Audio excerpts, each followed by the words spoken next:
الحمد للہ رب العالمین والعاقبۃ للمتقین والجنۃ للمؤمنین الموحدین والنار للمشرکین والصلاة والسلام علی سید الانبیاء والمرسلین اللہم صلی علی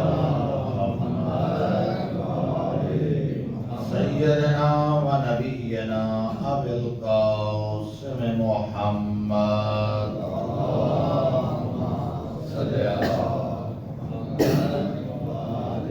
وعلی آلہ الطیبین الطاہرین المعصومین الذین اذهب اللہ عنہم الرجس وطہرہم تطہیرا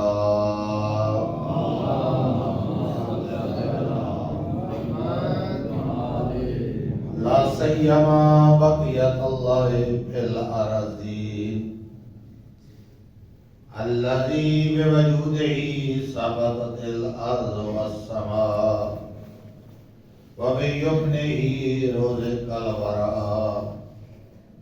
ورحمۃ اللہ علی احبابہم واصحابہم وشیعتہم وموالیہم واللعنۃ الدائمۃ الابدیۃ علی اعدائہم اجمعین من یوم عداوتہم الی قیام یوم الدین اما بعد فقد قال اللہ تبارک و تعالی فی کتاب المجید والفرقان الحمید وهو اصدق الصادقین وقوله الحق بسم اللہ الرحمن الرحیم وَإِذِ ابْتَلَىٰ إِبْرَاهِيمَ رَبُّهُ بِكَلِمَاتٍ فَأَتَمَّهُنَّ قَالَ إِنِّي جَاعِلُكَ لِلنَّاسِ إِمَامًا صلوات اللهم صل على محمد وآل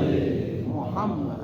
سب سے پہلے آپ تمام دوستان بزرگان بالاخص قبلہ کعبہ کاظمی صاحب کی خدمت میں آج کی رات کی مناسبت سے جو کہ شب ولادت باسعادت منجی بشریت مہدی معود کی ولادت کی شب ہے، اس کی مناسبت سے آپ تمام بزرگان دوستان قبلہ صاحب کی خدمت میں ہدیہ تبریک پیش کرتا ہوں۔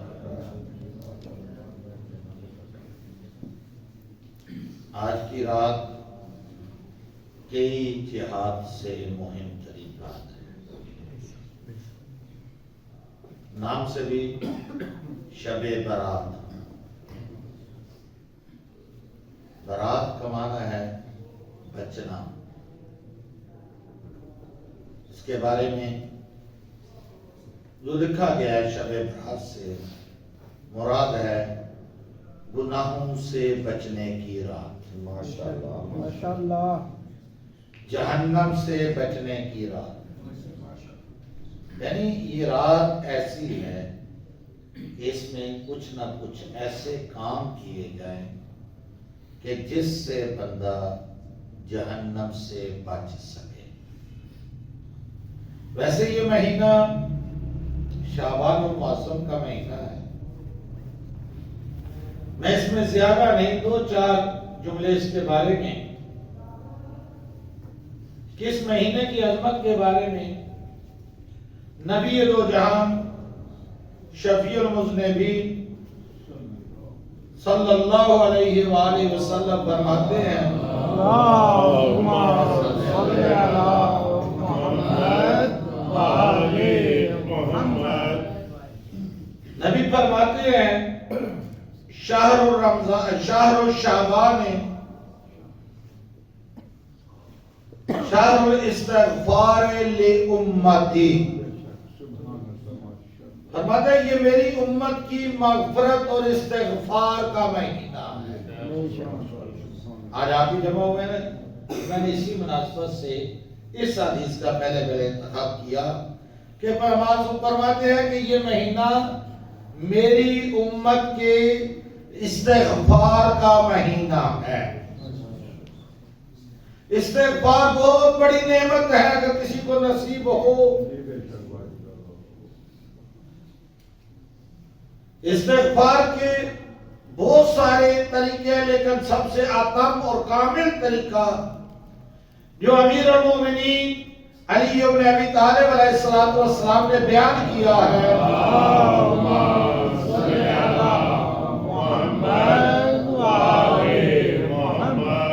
کہ ان کے سامنے ایک شخص استغفار کر رہا ہے، استغفر اللہ، بار بار تکرار کیے جا رہا ہے، استغفر اللہ استغفر اللہ۔ تو مولا فرماتے ہیں ساکلت امک، یہ عربی میں ضرب المثل ہے، اور جہاں کسی کو متوجہ کرنا ہو یہ کہی جاتی ہے۔ یہاں مولا نے فرمائی تھی، اور کربلا کے میدان میں امام حسین علیہ السلام نے جناب غر کو کہا تھا ساکلت امک، سبحان اللہ، یعنی متوجہ ایسا کیا جائے ضرب المثل کے ذریعے کہ مولا فرماتے ہیں ساکلت امک اتدری مل استغفار، آیا کہ تو جانتا ہے کہ استغفار کیا ہے یا صرف زبانی لگلگا ہے؟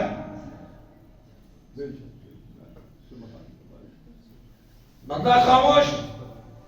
مولا فرماتے ہیں استغفار درجۃ من علیین وہو اسم وقع ست معان، یہ استغفار اعلیٰ درجوں میں سے ایک درجہ ہے جس کے 6 معنی ہیں۔ مولا فرماتے ہیں پہلے یہ 6 معنی پر عمل کر، ان میں غور و فکر کر، اس غور و فکر کرنے کے بعد اس نتیجے پر جب تو پہنچے گا پھر استغفار کو ہو، پھر تجھے پتا چلے گا استغفار کیا۔ نعرہ تکبیر، اللہ اکبر، نعرہ رسالت، یا رسول اللہ، کل ایمان، نعرہ حیدری، علیم۔ تو مولا فرماتے ہیں پہلا معنی الندم علی ما مضی، جو تو گزر چکا ہے، جو غلطی تو کر چکا ہے اس پر پشیمان ہونا۔ یہ مرحلہ پہلے جب بندہ پشیمان ہی نہ ہو، بندہ یہ سمجھے ہی نہ مجھ سے غلطی ہوئی ہے، تو وہ کہاں معافی مانگے؟ پہلا مرحلہ الندم علی ما مضی۔ دوسرا بات فرماتے ہیں العزم علی ترک العود الیہ ابدا، یہ ارادہ کر کہ میں دوبارہ کبھی اس گناہ کو انجام نہیں دوں گا، دوبارہ کبھی اس کو انجام نہیں دوں گا۔ کیوں؟ میں نے ایک اور روایت مجھے یاد آ رہی ہے کہ پیغمبر اسلام نے کہا کہ اگر بندہ توبہ کرے، وہاں توبہ کے 10 معنی لکھے تھے، آیت اللہ محسن کراتی نے بھی کتاب ہے گناہ اور اس کے اثرات، اس میں ذکر کیا، مجھے ابھی ساری حدیث میں ایک جملہ اس میں سے کہ کہا کہ اگر بندہ توبہ کرتا ہے لیکن اس گناہ کو چھوڑتا نہیں، وہ توبہ نہیں کر رہا، ادھر سے توبہ کرتا ہے دوبارہ پھر وہی گناہ کرتا ہے، پھر دوبارہ وہی کرتا ہے، تمام پیغمبر فرماتے ہیں یہ توبہ نہیں بلکہ یہ خدا کے ساتھ مذاق کر رہا تھا، استہزاء کر رہا تھا۔ تو لہذا معصوم فرماتے ہیں کہ دوسرا معنی یہ ہے العزم علی ترک العود الیہ ابدا، کہ یہ ارادہ کر کہ کبھی بھی دوبارہ میں اس گناہ کو نہیں کروں گا۔ تیسرا معنی مولا فرماتے ہیں کہ یہ ارادہ کر کہ جو تو نے لوگوں کا مال کھایا ہوا ہے، جو لوگوں کے حقوق تیرے ذمے ہیں، پہلے ان کو ادا کر، پھر آ کر مسجد استغفار کر، ادھر سے بندہ استغفار کرتا جائے، ادھر سے ہر کسی کا حق جو ملے کھاتا جائے، تو پھر استغفار تو نہ ہو۔ میں یہ حدیث اس لیے انتخاب کی کہ میں نے کہا آج کیونکہ شب استغفار ہے، جو کام معرفت سے ہو اس کا زیادہ اجر و ثواب، تو لہذا کہا جو تجھ پر حقوق ہے، بہن بھائیوں کے حقوق، رشتہ داروں کے، ہمسایوں کے، جو بھی تجھ پر، جو تو نے کسی کا مال کھایا ہوا ہے ان کو ادا کر، واپس کر، پھر استغفار کر۔ ایک شخص، کتاب ہے 100 موضوع 500 داستان، اس میں یہ واقعہ لکھا گیا کہ ایک شخص امام جعفر صادق علیہ السلام کا صحابی تھا،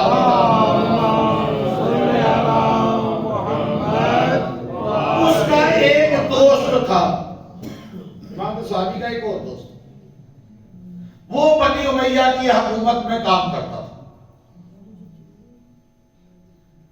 تو آپ کو پتہ ہے پھر جب ایسی حکومتوں میں کام کیا جائے تو پھر وہاں کے حالات، جب وہ کہتے ہیں تو امام کی خدمت میں آئے تو وہ شخص کرتے ہیں یا ابن رسول اللہ، آیا میرے اس دوست کے لیے توبہ ہے، اس کا بھی امکان ہے؟ وہ بھی سوال کرتے ہیں، بولو میرے لیے بھی، ہاں کیوں نہیں؟ توبہ کا امکان ہر وقت ہے، یہ نہیں ہے کہ خاص جگہ ہو، خاص مقام ہو، خاص وقت ہو، آپ جب چاہے توبہ اسی وقت ہوتی ہے۔ تو پوچھا میرے لیے کہا ہے، لیکن اس کی شرط ہے۔ کیا شرط ہے؟ کہ شرط یہ ہے کہ تو نے جن لوگوں کا مال کھایا ہوا ہے ان کا مال پہلے واپس کر۔ کہتا مولا مجھے تو نہیں پتا میں نے کس کس کا کھایا ہے، کیونکہ تعداد ہی نہیں دیا۔ مولا فرماتے جس جس کا یاد ہے اس کا واپس کر۔ تو کہتے مولا تو یاد نہیں، وہ مولا فرماتے وہ بھی تو کھا نہیں سکتا۔ اگر تجھے واقع نہیں یاد تو وہ لوگوں کی طرف سے صدقہ دے دے۔ ہم کیا کہتے ہیں کہ چلو بھائی، تو جیسے کہ بلاک سنتے ہیں نا، اسے میں سنتے تھے کہ کسی کی بھیڑ گم ہوئی تو بھائی اعلان کرنا ہے، تو وہ کہتا تھا بھائی کسی کی بھیڑ گم ہوئی ہے،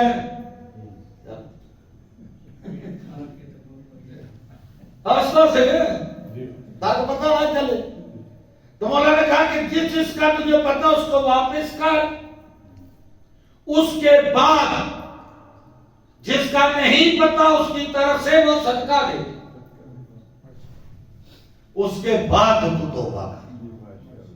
کہتا اس نے ایسے کیا، ایک ہفتے میں وہ جو کہاں تھا کہاں پہ آ گیا، وہ زندگی تو نہیں پھر رہتی نا۔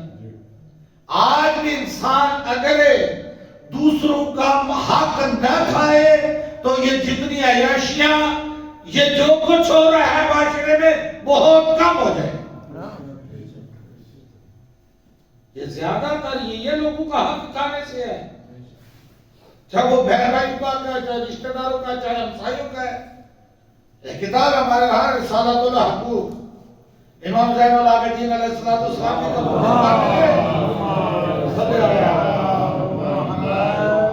کبھی موقع ملے اس کا مطالعہ کیجیے کہ کتنے حقوق ہیں ہم پر اور کس کس کا حق ہے۔ مولا فرماتے اس کے بعد جب اس نے یہ ادا کر دیا، اس کے بعد اس کی توبہ قبول ہو۔ اللہ نے بشارت دی کہ تیری توبہ قبول ہو۔ تو لہذا مولا فرمایا تیسری شرط یہ ہے کہ جن کے تو نے حقوق کھائے ہوئے ہیں ان کے حقوق ادا کر، پھر توبہ کر۔ چوتھی کہا کہ جو تجھ سے فرائض رہ گئے ہیں ان فرائض کو پہلے ادا کر۔ بندے کی نمازیں رہتی ہوں نمازیں نہ پڑھے تسبیح لے کے استغفار کرنی شروع کر دے. پہلے واجبات ادا کر.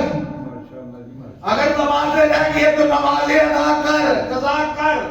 اگر روزے رہ گئے تو روزے ادا قضا کر. جب یہ تو کام کر لے گا مولا فرماتے ہیں پھر استغفار. آگے فرماتے ہیں کہ جو حرام کھانے سے تیرے جسم پر گوشت بن چکا ہے اس کو پگھلا،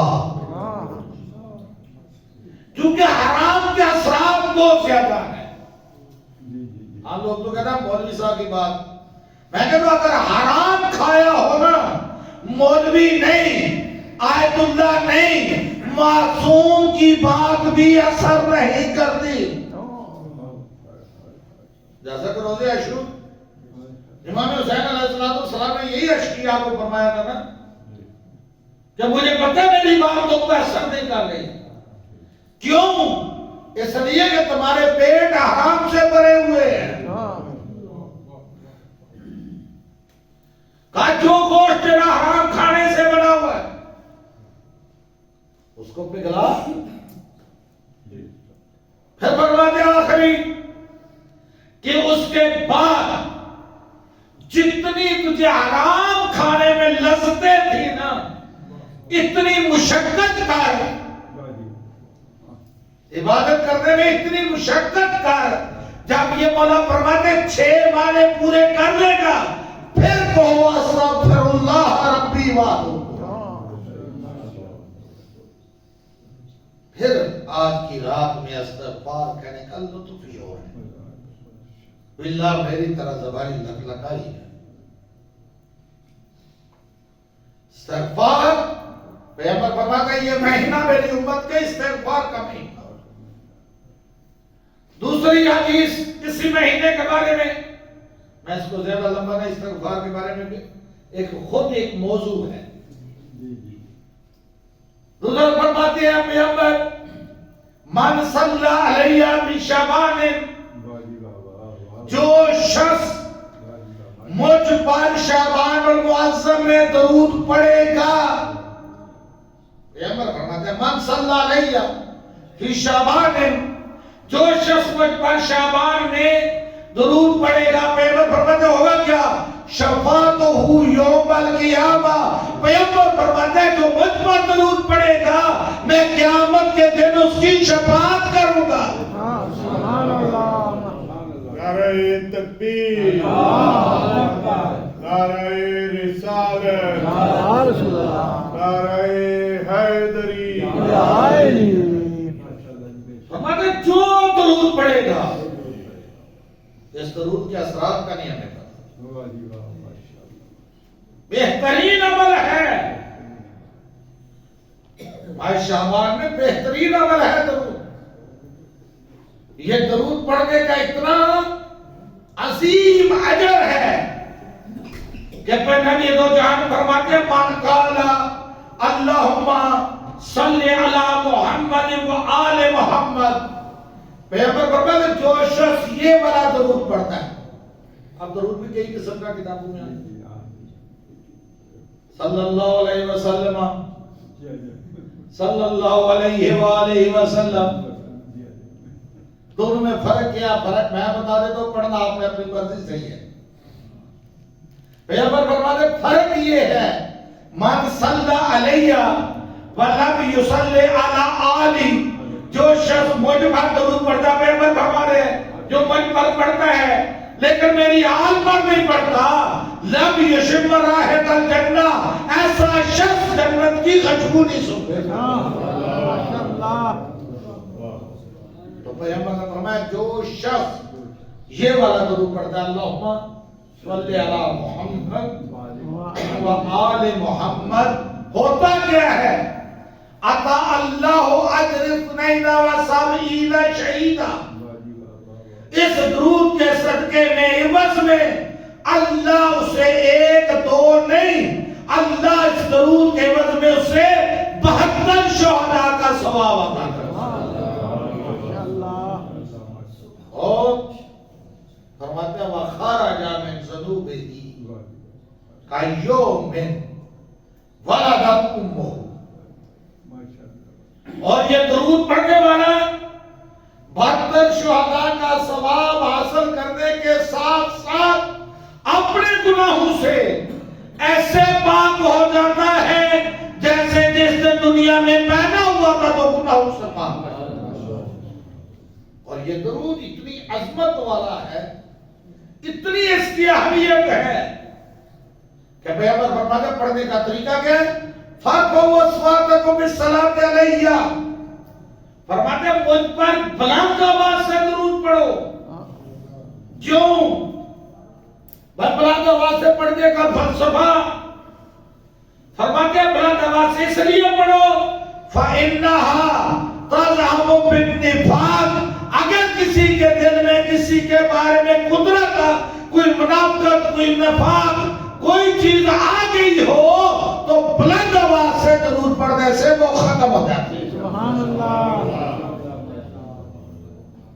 یہ درود اتنا عظیم ہے کہ پیغمبر فرماتے ہیں کہ ایک شخص جب نامہ اعمال کھل رہا ہوگا نا،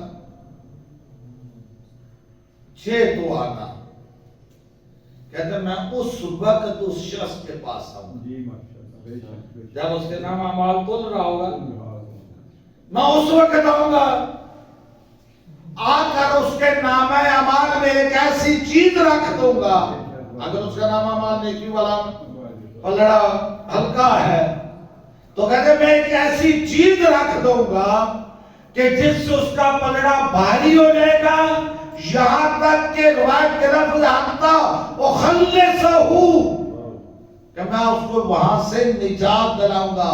یا رسول اللہ وہ چیز کیا ہے جو آپ اس کے نام اعمال میں رکھیں گے؟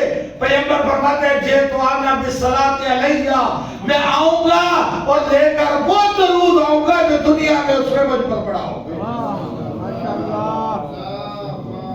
صلی اللہ محمد وآل محمد۔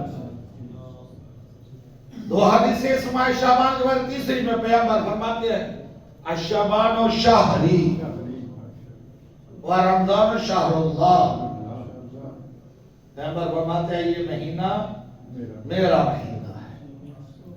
میں کہتا ہوں اس مہینے کی سب سے بڑی شرافت اور عظمت یہی ہے کہ اس مہینے کو پیغمبر سے نسبت ہو گئی۔ ماشاءاللہ۔ اتنا عظمت والا یہ مہینہ ہے کہ جس کے بارے میں پیغمبر کہے کہ یہ میرا مہینہ ہے۔ کیوں؟ اگر تو شاید اس لیے کہا ہو پیغمبر نے کہ یہ میرا مہینہ ہے کیونکہ اس مہینے میں اس کی بھی ولادت باسعادت ہے جس کے بارے میں پیغمبر نے کہا تھا الحسین منی وانا من الحسین۔ ماشاءاللہ۔ اس کی ولادت باسعادت بھی ہے جس کو پیغمبر اسلام نے کہا تھا کہ یا ابا عبداللہ انت السلام علیکہ یا سید السماوات والارض، اے زمین و آسمانوں کی زینت۔ ابی بن کعب وہاں بیٹھا ہوا تھا، اس نے کہا یا رسول اللہ آپ نے مولا حسین کے بارے میں یہ کہہ دیا کہ زمین و آسمان کی زینت، کیا آپ کے علاوہ کوئی اور بھی زینت ہو سکتا ہے؟ تو پیغمبر فرماتے ہیں بھائی تو نہیں جانتا، وہ حسین زمین والوں میں اتنا مشہور نہیں، حسین مولا زمین والوں میں اتنا مشہور نہیں جتنا آسمان میں حسین کا چرچا۔ ماشاءاللہ۔ یہ وہی ہے کیا مولا کی ولادت ہوئی نا امام حسین علیہ السلام کی۔ تو 3 کام، پہلا حکم دیا اللہ نے جنت کو کہ اسے جنت کو سجایا جائے، وہ تو پہلے سے سجی، لیکن پھر بھی کہا اسے مزید سجایا جائے۔ دوسرا کہا کہ حوران جنت سے کہ تم بھی اپنے آپ کو سنوارو۔ تیسرا کہا جنت سے جو کبھی خاموش نہیں تھی، کہا آج خاموش ہو جا. کیوں؟ آج حسین دنیا میں آ رہا ہے. ماشاءاللہ. اسی لیے علماء کہتے ہیں کہ جنت کے 8 دروازے. جعفر ششتری صاحب نے اپنی کتاب خصائص الحسینیہ میں 8 دروازے. ایک دروازے کا نام ہے باب الحسین، اور فرماتے ہیں کہ جنت میں جو لوگ جائیں گے سب سے زیادہ جس دروازے سے جائیں گے اس دروازے کا نام ہے باب الحسین. ماشاءاللہ. لہذا بڑی فضیلت ہے. شاید پیغمبر نے جو کہا کہ شعبان الشہری یہ میرا مہینہ ہے، شاید اس وجہ سے کہا کیونکہ اس مہینے میں اس کی ولادت باسعادت ہے کہ جس کے بارے میں پیغمبر نے کہا تھا کہ اسمہ اسمی. ماشاءاللہ. نعرہ تکبیر، اللہ اکبر. نعرہ رسالت، یا رسول اللہ. کل ایمان، نعرہ حیدری. بس میں کہہ رہا ہوں اس کی وجہ سے شاید کہا ہو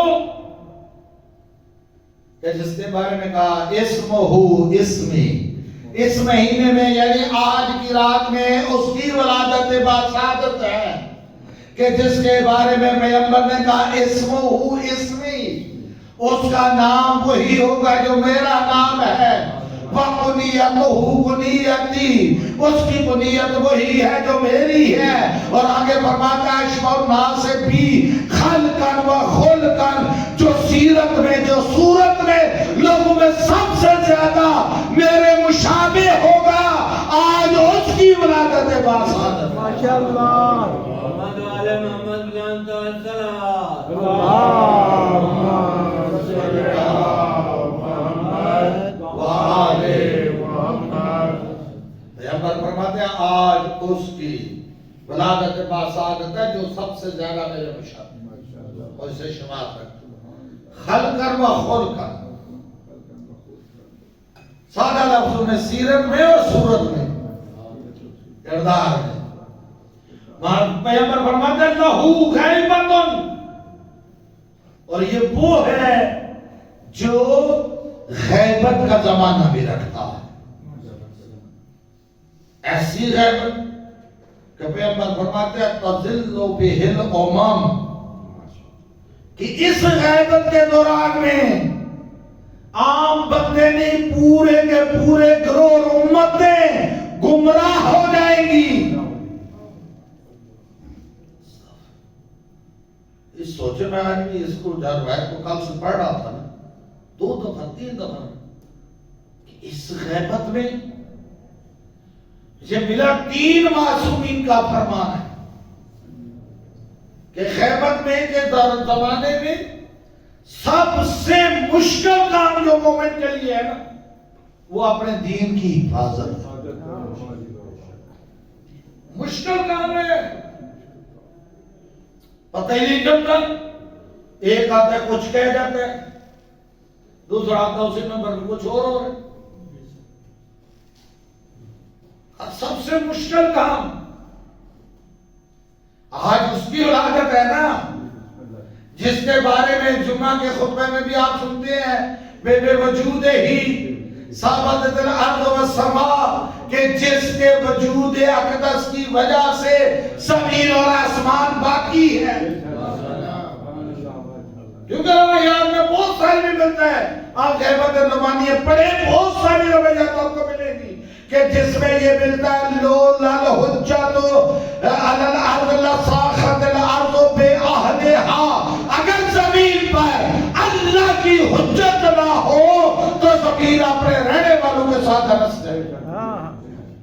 یہ باقی ہے تو اسی حجت خدا کی وجہ سے آج جس کی ولادت ہے وَبِيُمْنِهِ ہی روزے کربلا. یہ تو جمعہ کے آپ خطبے میں آتے میں سن کے کہ وہ ہے جس کے وجود کی وجہ سے زمین اور آسمان باقی ہے، اور وہ ہے وہ میں یمن ہیرو کل برا کہ جس کے فیض سے اللہ رزق دے رہا۔ اللہ آج اس کی ولادت کا سعادت ہے نا، جس کے بارے میں پیغمبر نے فرمایا من انکر المہدی فقد انکر نبوتی، جو مہدی کا انکار کرے گا، پیغمبر فرماتے ہیں اس نے مہدی کا انکار نہیں کیا، اس نے کہا میری نبوت کا انکار کیا۔ ماشاءاللہ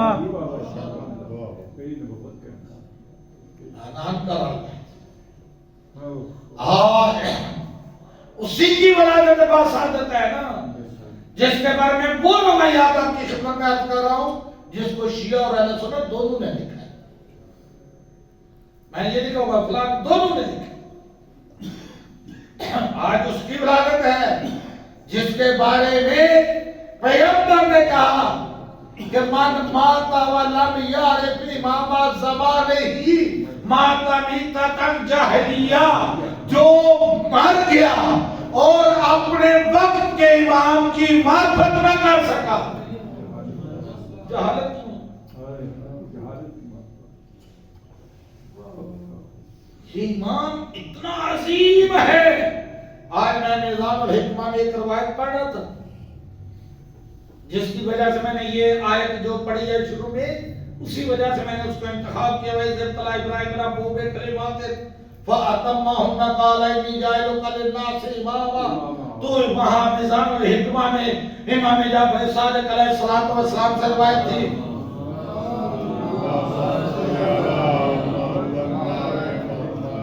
سلوات پڑھنی ہے تو سب مل کے باواز بلند سلام۔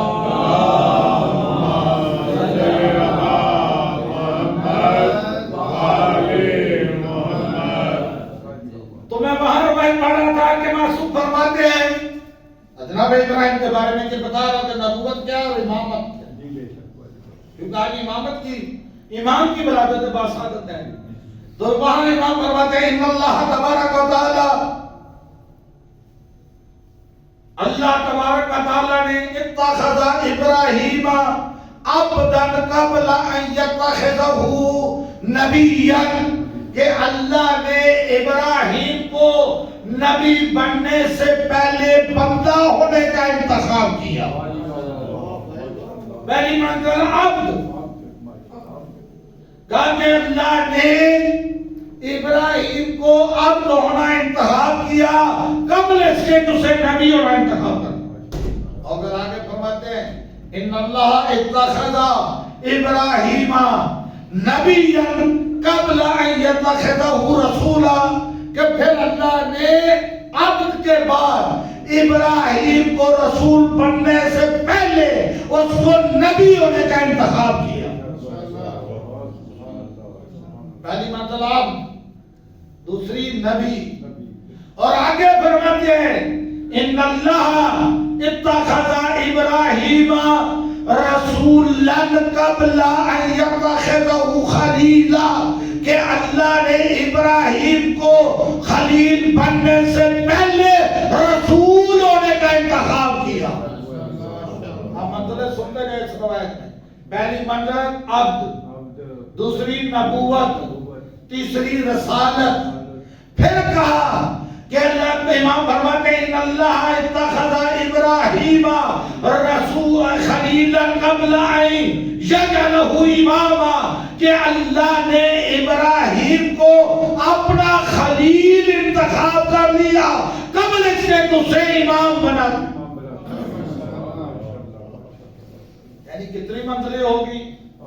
عبد، نبوت، رسالت، خلت، یہ چار درجے اللہ تمام فرماتے ہیں جب یہ چار کے چار مکمل ہو گئے تو پھر اللہ نے کہا انی جاعلک للناس اماما، اے ابراہیم اب میں تجھے لوگوں کا امام بنا رہا ہوں۔ ماشاءاللہ۔ اور ہم نے کیا کیا؟ جو ملا اسے امام بنا لیا۔ اللہ کہہ رہے امام فرماتے ہیں اللہ کہہ رہے کہ میں تجھے ابراہیم کب یہ جب چار منزلیں طے کر لے گا، پانچویں منزل میں جا کے امام عبد، نبوت، رسالت، خلیت، پھر امامت. ماشاءاللہ. اور ہم نے اسے عبد کا بھی نہیں پتا ہوتا تو اسے ہم نے امام مان لیا. اسی لیے تو جس کو ہم مان لیتے اپنی مرضی سے وہ یہی تو کہتا ہے عقیلونی عقیلونی. اگر میں چلوں تو ٹھیک، نہ ہوں تیرا ہو تو مجھے سیدھا کر دینا.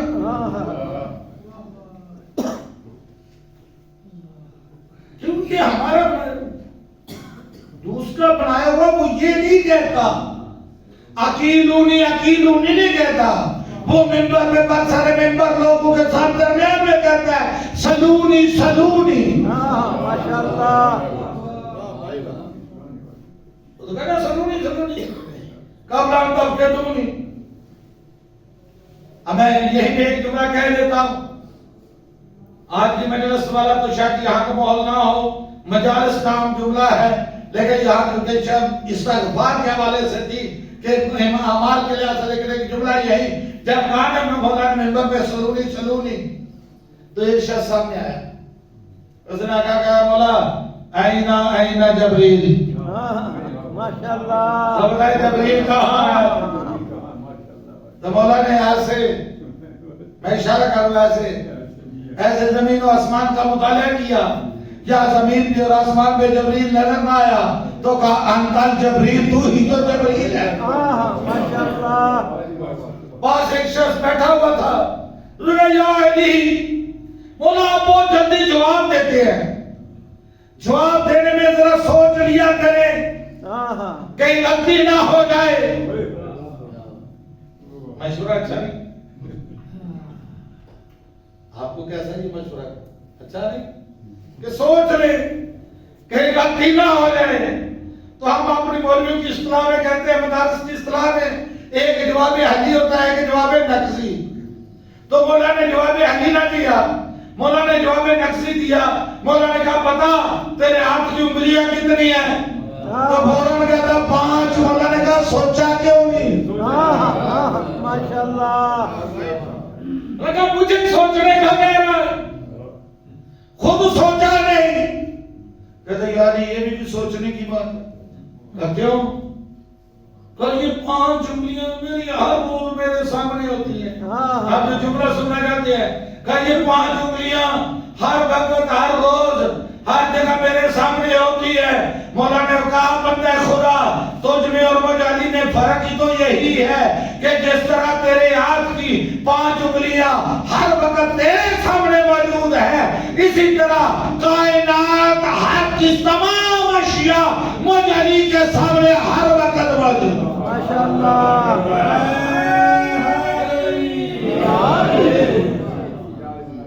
بس میں عرض کر رہا تھا آج اس کی ولادت ہے، اس امام کی ولادت ہے کہ جس کے بارے میں پیغمبر نے کہا کہ وہ یبلغ الارض قسطا و عدلا، وہ زمین کو انصاف عدل و انصاف سے ایسے پر کرے گا کما ملئت ظلما و جورا، اس طرح وہ ظلم سے پر چکے. لہذا ہمیں کہہ رہا تھا کہ یہ اس امام کی ہے ولادت با سعادت ہے کہ جس کے بارے میں پیغمبر نے فرمایا تھا معرفت من مالا ولم یعرف امام زمانہ، جو مر گیا جہالت کی موت. یہ تو ہے من ماتا. آج میں غیبت نمانیہ میں کل اور آج پڑھا ذکر ہوئے کہ جس میں معصوم فرماتے ہیں من باتا لیلا، پورا زمانہ نہیں کا ایک رات اس نے بسر کی زندگی ولم یعرف امام زمانہ، اور اس رات میں وہ امام کی معرفت نہیں رکھتا. ایک رات، پوری زندگی نہیں.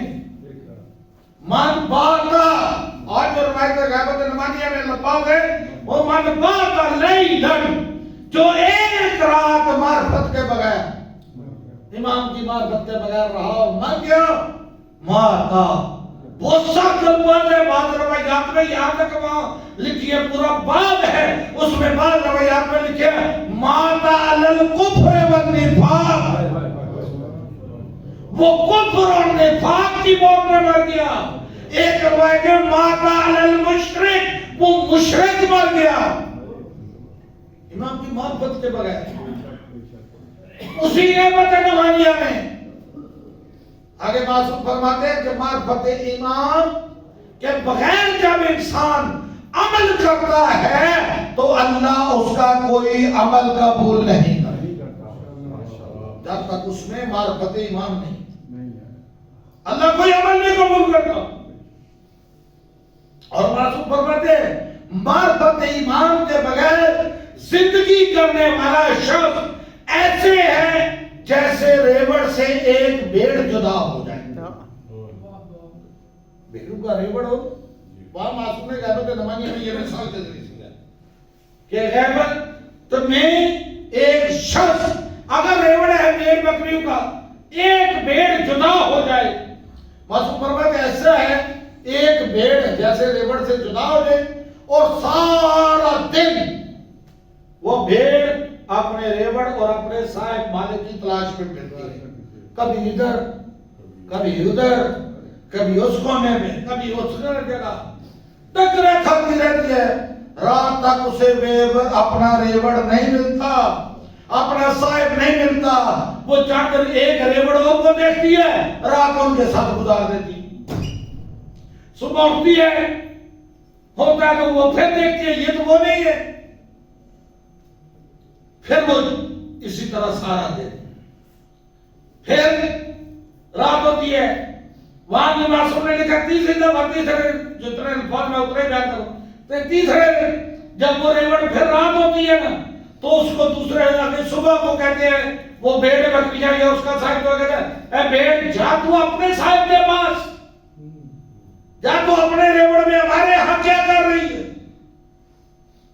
یہاں تک معصوم کہتے ہیں کہ وہ ایسے ہیں کہ وہ پھرتی رہتی ہے یہاں تک کہ جنگل اور صحرا میں تنہا رہ جاتی ہے.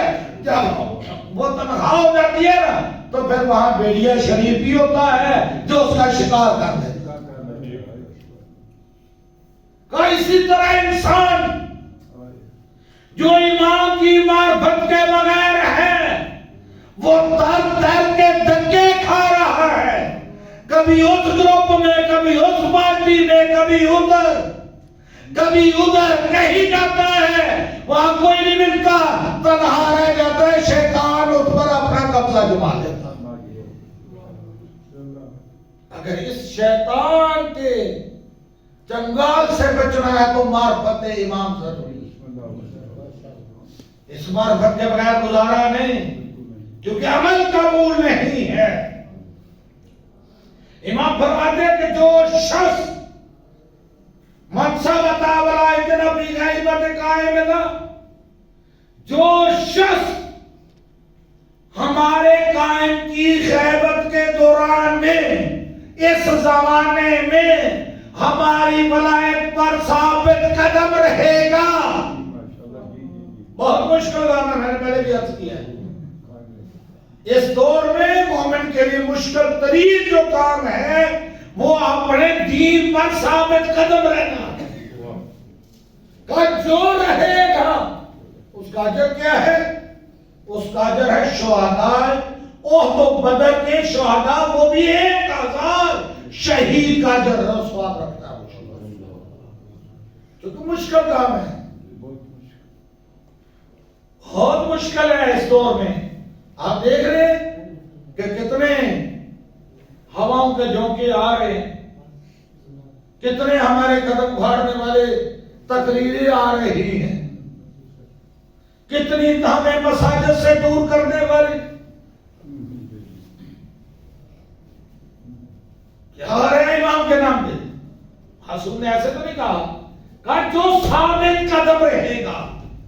اور آگے فرماتے ہیں پیغمبر فرماتا ہے والذی باسنی بالحق بشیر و نذیرا، مجھے قسم ہے اس رب کی جس نے مجھے حق کے ساتھ بشیر اور نذیر بنا کر بھیجا.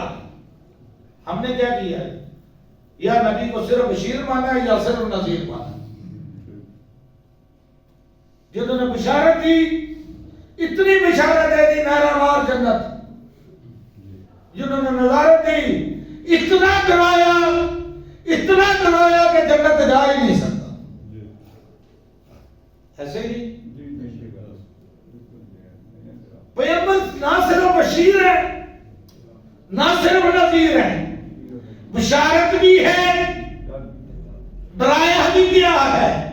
پیغمبر فرماتے ہیں مجھے اس خدا کی قسم جس نے مجھے حق کے ساتھ بشیر اور نذیر بنا کر بھیجا ہے، وَإِنَّ صَاحِبَتِنَا لَقَوْلَ بِهِ فِي زَمَانِ خَيْبَرَ، جو لوگ غائب کے زمانے میں اپنے قول اور دین پر ثابت قدم رہیں گے، پیغمبر فرماتے ہیں مجھے قسم ہے رب کی، وہ میرے نزدیک سرخ سونے سے زیادہ ان کی قیمت ہے. ماشاءاللہ. یہ آپ نے جو ثابت قدم رہے کام مشکل ہے. اس دور میں میں چھوڑوں زیادہ نہ، اس دور میں امام کی خدمت کرنے کا اتنا بڑا اجر ہے کہ امام جعفر صادق علیہ الصلوۃ والسلام فرماتے ہیں اللہم صلی علی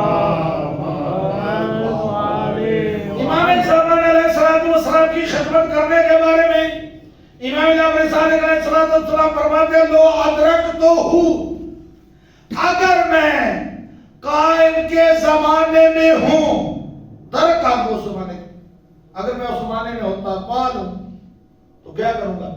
ہم تو کہیں گے مدرسہ بنا لیں گے، ہم کہیں گے مسجد بنا لیں گے، امام بارگاہ بنا لیں گے. لیکن امام جو فرماتے ہیں وہ کہتے ہیں اگر میں اسے درک کر لوں اس زمانے میں، میں جعفر صادق آ جاؤں، لَخَتَمْتُ أَيَّامَ حَيَاتِي، تو میں اپنی پوری زندگی اس قائم کی خدمت گزاری میں گزار. ماشاءاللہ. اتنا بڑا مقام ہے اس قائم کا. اس قائم میں ہماری بھی کچھ ذمہ داریاں بنتی ہیں یا نہیں؟ چاہتے ہیں منتظرین امام زمان بننا. بہت ساری روایات میں لکھ کے لایا تھا، لیکن وقت کو دیکھتے ہوئے جیسے امام ہے ہمیں بھی تو کچھ کرنا ہے نا. تو امام جعفر صادق علیہ السلام فرماتے ہیں من سرّا، امام فرماتے ہیں من سرّا ان یکون من اصحاب القائم، جس کو یہ بات اچھی لگتی ہے، جو اس بات سے خوش ہوتا ہے کہ وہ قائم کے اصحاب میں سے ہو، تو اسے کیا کرنا چاہیے؟ فَلْيَعْمَلُ بِالْوَرْعِ وَالْمَحَاسِنِ الْأَخْلَاقِ، اسے تقوی، جو چاہتا ہے، جو خوش ہوتا ہے اس بات پہ کہ وہ امام کے سپاہیوں میں سے ہو، اصحاب میں سے ہو، اسے کیا پھل ینتظر، ایک تو انتظار کرے، بالورع، ورع کے ساتھ، تقوی کے ساتھ، ومحاسن الاخلاق، اور اپنے اخلاق کو درست کرے. ماشاءاللہ. ہمارے یہاں بہت بڑی کمزوری ہے. انتظار ہے، نہیں بس انتظار ہے. کیا ہے انتظار؟ یہی انتظار ہے جو ہم کر رہے ہیں. یہی انتظار ہے جس انتظار کے بارے میں معصوم پیغمبر فرماتے ہیں اے افضل اعمال امتی انتظار الفرج، کہ میری امت کا سب سے افضل جو عمل ہے وہ انتظار ہے. آیا وہ انتظار وہی ہے جو ہم کر رہے ہیں؟ ذرا سوچنا چاہیے نا کہ آیا ہم بھی جو انتظار کر رہے ہیں یہ وہی انتظار ہے یا اس میں کچھ تبدیلی لانی ہوگی؟ انتظار کی دو قسمیں ہیں، ایک سادہ، ایک انتظار وہ جو آپ کو حقیقی معنوں میں امام کا سپاہی بنا دے، یا اپرات وہ انتظار ہے جو آپ کو امام کے قریب لے جائے. ماشاءاللہ. نعرہ تکبیر، اللہ اکبر. نعرہ تکبیر، اللہ اکبر. نعرہ رسالت، یا رسول اللہ. نعرہ رسالت، یا رسول اللہ. نعرہ حیدری، حیدری، حسینیت، زندہ باد، حسینیت، مرد آباد. اپنے بزرگوں عزیزوں کے گناہوں کی بخشش کی کی خاطر مل کے باوال بلند صلوات.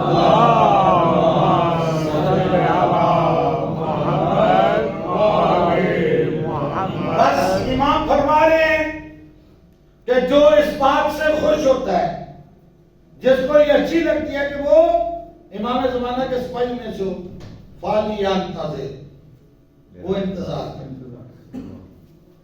انتظار کیسا؟ فارسی میں کہتا ہے سازندہ، بنانے والا، جو آپ کو امام کے قریب کرے. یار میں کہتا ہوں کم از کم ایسا جو انتظار کرے جیسے کہ آپ دوست کا کرتے ہو. مجھے کوئی کہے نا دوست کہ میں آپ کے پاس آ رہا ہوں گجرات میں، 12 بجے پہنچ جاؤں گا، 1 بج جائے نا تو میں بیٹھتا نہیں ہوں سکون سے. سب سے پہلے کیا کام ہوتا ہے؟ فون اٹھاؤ، اس کو فون کرو، کہاں ہے پتا لو. فون نہ ملے تو یار تو بلانا، شاید تیرے نمبر سے مل جائے. اس کے اندر تڑپ پیدا ہوتی ہے کہ میرا دوست نے کہا تھا میں 12 بجے آ جاؤں گا، ابھی تک نہیں آیا. امام علیہ السلام کے ہم انتظار میں ہیں. ہمارے اندر کتنی کی تڑپ پیدا ہو رہی ہے امام کے لیے. سوچے تو صحیح نا. امام نہیں آ رہے، امام تو کہہ رہے ہیں میری تاکید کے لیے، میرے سے جلدی آنے کے لیے بہت زیادہ دعائیں کرو. بھئی اب اتنی دعائیں کر رہے ہیں، نہیں آ رہے، کیا وجہ ہے؟ مطلب یہ ہوتا ہم ابھی تک انتظار میں نہیں ہیں، ابھی تک غفلت میں ہیں. انتظار جو افضل الاعمال ہے، افضل العبادت ہے، اس میں ہم کیا ہے؟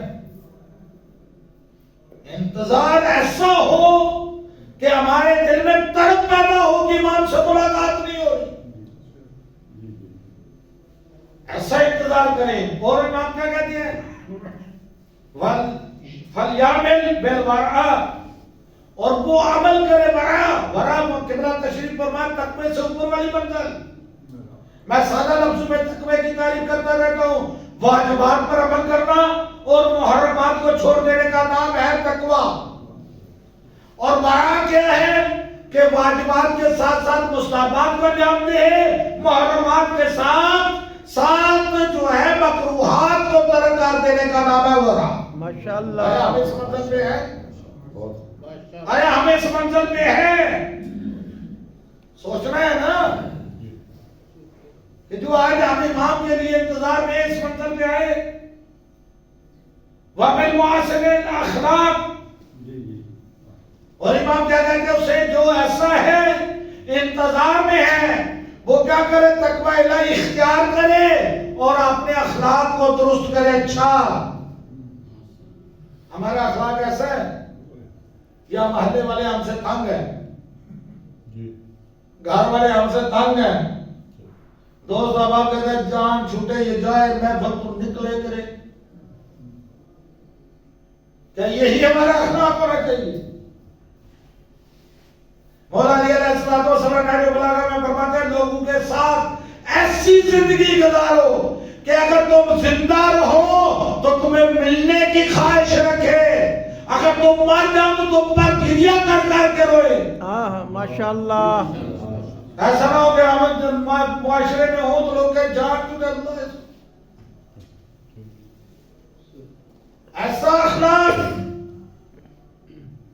اور معصوم فرماتے اس اخلاق بس میں آخری علی صاحب کی دعوت تمام قبلہ صاحب سے استفادہ پھر کریں گے کیونکہ آپ کو وقت زیادہ نہیں. میں نے تو بہت کچھ ابھی یاد کرنے کے جو لایا تھا بھی آدھا بھی نہیں ہوا، لیکن پھر تب آگے سی بات میں معاشرے اخلاق کیا ہے؟ معصوم فرماتے ہیں اِنَّ أَكْمَلَ الْمُؤْمِنِينَ إِيمَانًا أَحْسَنُهُمْ خُلُقًا، کہ مومنین میں سے کامل ترین ایمان والا وہ ہے جس کا اخلاق اچھا ہے. میں اپنے اخلاق آئمہ کے اخلاق کو بیان کریں، ہمیں کے اخلاق کو بیان کریں. اور مذاہب میں سے آج میں آخری جملہ کہہ رہا ہوں کہ ہمارا وظیفہ کیا ہے؟ بہت سارے میں مذاہب کتاب مکیال المقارب اس میں تقریباً جو غیبت کے دوران ہمارے وظائف ہیں تقریباً 80 وظیفہ وظائف لکھے گئے. ان میں سے ایک میں زیادہ نہیں تھا، ایک یہ ہے کہ آپ ایسا کام کریں کہ لوگ امام زمانہ سے محبت کرنا شروع کریں. ماشاءاللہ. آپ اپنے کردار سے، میں آئی پڑھا تھا کہ اللہ نے جناب موسیٰ سے کہا اے موسیٰ مجھے لوگوں میں محبوب کرو. یا رسول اللہ، یا اللہ کیسے؟ میں تجھے لوگوں میں محبوب، ہاں تم مجھے لوگوں میں محبوب کرو، میں تمہیں لوگوں میں محبوب کروں. یا رسول اللہ، یا اللہ کیسے؟ کہا اس طرح. ایک طریقہ، میں نے 8-10 طریقے لکھے تھے، ایک طریقہ جو اس میں حضرت موسیٰ کہا اس طرح کہ لوگوں کے درمیان جو نعمتیں میں خدا نے ان کو دی ہیں ان کا ذکر کرو تاکہ وہ نعمتوں کو یاد کر کر کے میرے محبوب بنیں. ماشاءاللہ. ہم آج ہم امام کی فضائل اتنا بیان کرو، امام کا، امام کی سیرت اتنی بیان کی جائے، امام کی صفات حسنہ کو اتنا بیان کریں کہ لوگ آپ سے سن کر امام کے عاشق گرویدہ بن جائیں. الحمدللہ رب العالمین.